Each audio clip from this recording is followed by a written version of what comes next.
Assalamualaikum warahmatullahi wabarakatuh. Perkenalkan, nama saya Nanda Amelia dengan NIM 2109035011126. Sebelum itu, video ini saya buat untuk memenuhi tugas mata kuliah Filsafat Ilmu. Terima kasih kepada dosen pengampu mata kuliah Filsafat Ilmu, Bapak Dr. Agung Widi Kurniawan, STMM. Materi yang akan saya bawakan yaitu filsafat ilmu manajemen. Pengertian manajemen. Manajemen merupakan suatu seni dalam ilmu dan pengorganisasian, seperti menyusun perencanaan, membangun organisasi dan pengorganisasiannya, pergerakan, serta mengendalikan atau pengawasan.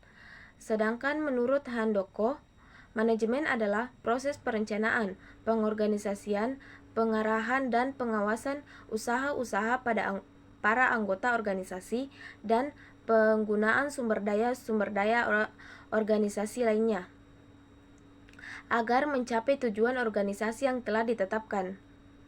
Secara etimologi, pengertian manajemen merupakan seni untuk melaksanakan dan mengatur. Manajemen ini juga dilihat sebagai ilmu yang mengajarkan proses mendapatkan tujuan dalam organisasi, seperti usaha bersama dengan beberapa orang dalam organisasi tersebut, sehingga ada orang yang merumuskan dan melaksanakan tindakan manajemen yang disebut sebagai manajer. Manajemen adalah proses mengorganisasikan aktivitas-aktivitas kerja sehingga dapat selesai secara efisien dan efektif dengan melalui orang lain. Nah, selanjutnya yaitu filosofi manajemen. Filsafat ilmu manajemen adalah kumpulan pengetahuan dan kepercayaan yang memberikan dasar atau basis yang luas untuk menentukan pemecahan terhadap masalah-masalah manajer. Filsafat manajemen adalah bagian yang paling penting dari pengetahuan dan kepercayaan yang memberikan dasar yang luas untuk menetapkan pemecahan permasalahan manajerial. Filsafat manajemen memberikan dasar bagi pekerjaan seorang manajer. Seorang manajer memerlukan kepercayaan dan nilai pokok untuk memberi petunjuk yang sesuai dan dapat dipercaya guna menyelesaikan pekerjaannya. Dalam filsafat manajemen juga memberikan desain sehingga seorang manajer dapat mulai berpikir. Filsafat manajemen ini sangat berguna karena dapat dimanfaatkan untuk memperoleh bantuan dan pengikut. Filsafat adalah petunjuk utama yang menggarisbawahi semua tindakan dari seorang manajer. Selanjutnya yaitu sejarah manajemen. Dalam sejarah manajemen ini, dalam perkembangan manajemen telah terbagi dalam 4 masa, yaitu yang pertama itu masa pencatatan pertama. Pada masa pencatatan pertama ini, teori dari manajemen sebelumnya hanya masih berupa konsep abstrak, dan semakin bertambahnya waktu sudah mulai disalin ke bentuk tulisan.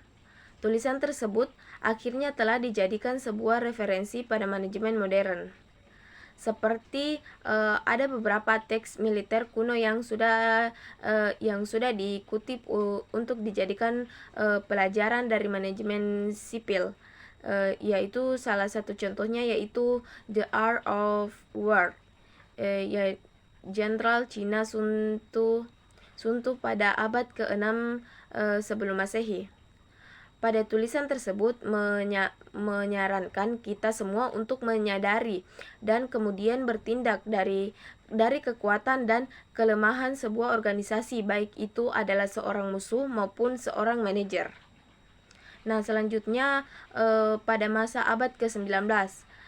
Pada masa abad ke-19 ini, seorang ekonom klasik yang bernama John Stuart Mill dan Adam Smith pada tahun pada tahun 1723 sampai 1790 telah memberikan sebuah latar belakang yang teoritis untuk berbagai macam permasalahan seperti produksi, masalah harga, serta sumber daya alokasi.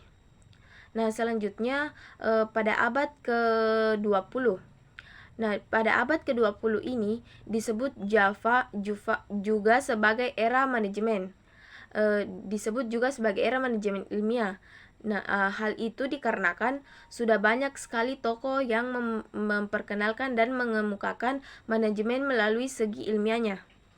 Ada beberapa contoh tokoh seperti Frederick Wilson Taylor, di mana ia adalah the principles of scientific management pada tahun 1911, dan Henry R. Townend dengan Science Management di tahun 1990. Pada masa ini juga telah ditandai dengan adanya teori administratif, yaitu sebuah teori yang menjelaskan tentang apa yang harus dilakukan oleh para manajer dan bagaimana caranya untuk membentuk sebuah praktik manajemen yang baik. Nah, selanjutnya pada masa abad ke-21, di mana pada abad ke-21 ini merupakan era modern, di mana era modern manajemen adalah pada era modern manajemen ini juga ditandai dengan adanya konsep manajemen kualitas total di akhir abad ke-20. Pada saat ini diperkenalkan oleh seorang ahli manajemen yang bernama W. Edward Deming dan Joseph Juran. Demikian juga sering disebut sebagai bapak kontrol kualitas pada saat itu, yang mana ia telah mengemukakan bahwasanya mayoritas dari permasalahan di dalam hal kualitas bukan berasal dari kesalahan pada pekerja, tetapi terdapat pada sistemnya. Materi selanjutnya yaitu unsur-unsur bidang ilmu manajemen. Nah, unsur-unsur bidang ilmu manajemen ini yang pertama yaitu manusia atau human. Manusia ini merupakan unsur manajemen yang pertama dan paling utama, bidang yang paling utama, karena manusia ini yang memberikan tujuan dan mengorganisasikan tujuan tersebut. Yang kedua yaitu uang atau money, di mana uang adalah unsur manajemen yang berpengaruh karena hasil kegiatan bisa diukur dari jumlah uang yang beredar di perusahaan. Nah, yang ketiga yaitu bahan material, di mana bahan baku atau material ini sangat vital dalam proses produksi. Karena perusahaan tidak bisa mengelola sesuatu untuk dijual tanpa adanya bahan baku. Yang keempat yaitu mesin atau machines. Unsur manajemen selanjutnya adalah mesin. Mesin dibutuhkan untuk melakukan pekerjaan sulit menjadi lebih mudah dan cepat. Nah, yang selanjutnya itu metode. Nah, di dalam mengelola sesuatu atau memproduksi sesuatu diperlukan metode atau standar operasional prosedur yang baku. Yang kelima, yang terakhir itu adalah pasar atau market. Nah, di mana pasar ini adalah konsumen, di mana konsumen atau pasar adalah elemen penting sebagai unsur manajemen. Karena jika tidak ada konsumen, perusahaan tidak dapat menjual tidak dapat menjual hasil produksinya. Yang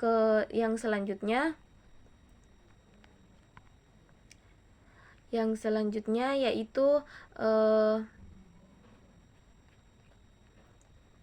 asas-asas manajemen. Asas-asas manajemen itu terdiri dari division of work, yang kedua authority and responsibility, yang ketiga